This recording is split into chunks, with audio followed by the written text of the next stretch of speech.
তো আমাদের এখানে রথ দেখতে যাচ্ছি। আমাদের এখানে রথ কেমন হয় সেটা আপনাদেরকেও দেখাবো। তো পুরো ভিডিওটা দেখতে থাকুন, আশা করি আপনাদের ভালো লাগবে। আর ভালো লাগলে কি করবে মামা? লাইক করবে আর সাবস্ক্রাইব করে পাশে থাকবে। চলুন রথের কাছে যাই। তো এই বছরে আমাদের সোজা রথ দেখা হয়নি, কারণ মাম্মামের তখন এত জ্বর ছিল যে সেই জন্য আর বেরোনো হয়নি।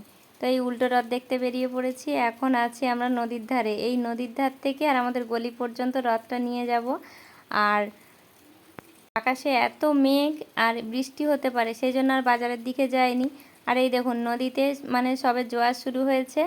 আর ওই দেখুন এপার থেকে ওপার যাওয়ার খেয়াঘাটটা দেখাচ্ছি। আর এখন আমাদের যে খেয়াটা ওটা ওপারেই আছে, এখান থেকেই একটাই খেয়া দেয়।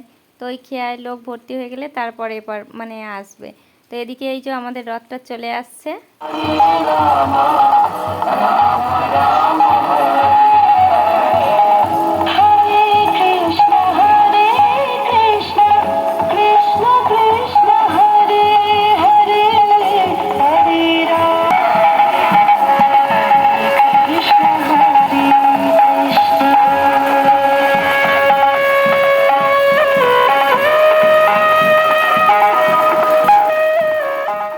এই যে রথের ভিতরটা আপনাদেরকে দেখিয়ে দিলাম।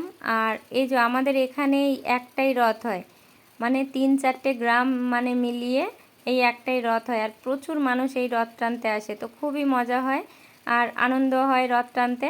তার এত ভিড় হয় যে মানে রথ দড়ি ধরে টেনে মানে নিয়ে গেলে রাস্তাতে গাড়ি টাড়ি পুরো তখন বন্ধ থাকে।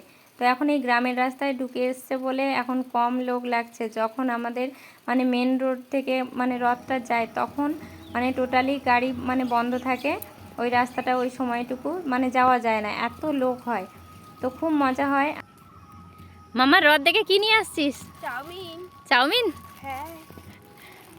আর কি খাওয়া হবে সন্ধ্যাবেলা? পাপড়। পাঁপড়।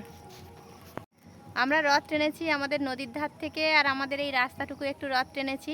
আর মামা মেজো নিয়েছে, চাউ নিয়েছে। আর ও পাঁপড় খাবে বলছিল, বাজারে যাওয়া হয়নি, তো ঘরেই ওকে পাঁপড় ভেজে দেবো। তো আমাদের এই গ্রামের রথ আপনাদের কেমন লাগলো অবশ্যই কমেন্টে জানাবেন। আর চ্যানেলটিকে সাবস্ক্রাইব করে পাশে থাকবেন। তো আজকের মতো টাটা করে দে মামা।